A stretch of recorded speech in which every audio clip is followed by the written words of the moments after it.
Everyone, আসসালামু আলাইকুম। আজকের রেসিপিতে রেখেছি একটা মজাদার মাছ। এই মাছটার নাম হচ্ছে আইচাদা মাছ। খেতে যেমন দারুণ, দেখতেও তেমনই দারুণ। রান্না যদি রসা রসা করে রান্না হয় তাহলে কিন্তু সেইটা জমেই উঠবে। তার জন্য আমি ফ্রাই প্যানের মধ্যে পরিমাণ মতো তেল নিয়ে নিয়েছি। আমরা তেলটা একটু কম খাওয়ারই ট্রাই করছি আজকাল। তারপর দিয়ে দিয়েছি পরিমাণ মতো পেঁয়াজ কুচি।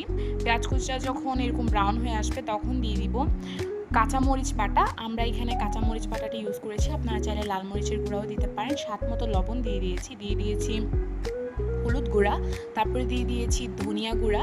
তারপর হালকা পানি দিয়ে মশলাটাকে ভালো করে কষিয়ে নিতে হবে। আজকেটা যেহেতু রসা রসা মাছের ভুনা হবে, তো মশলাটা যত কষাবেন তত কিন্তু মজা হবে।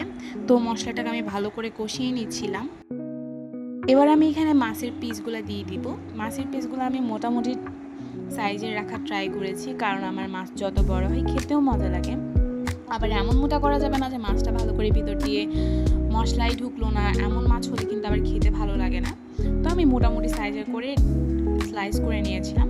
তো মাছগুলো উল্টে পাল্টে দিচ্ছি আস্তে আস্তে, মাছগুলো যাতে ভেঙে না যায়। আমার কিন্তু বড় মাছ খুবই মজা লাগে, সেটা যদি হয় সাগরের মাছ আর তো কথাই নেই। তো এখানে আমি একটা মাছ দিয়েছি। তো এবার পানি দিয়ে মশলার সাথে ভালো করে কষিয়ে দেবো।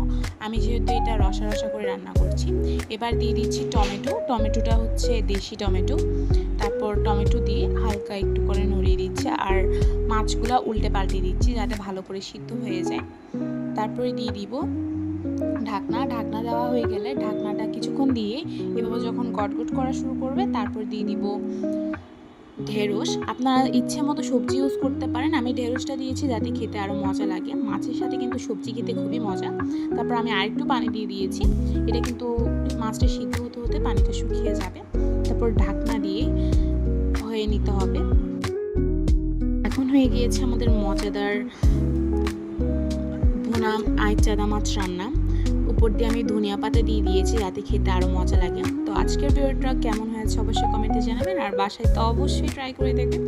বাসার সবাই কিন্তু খেয়ে ফেলবে মজা করে। And tata.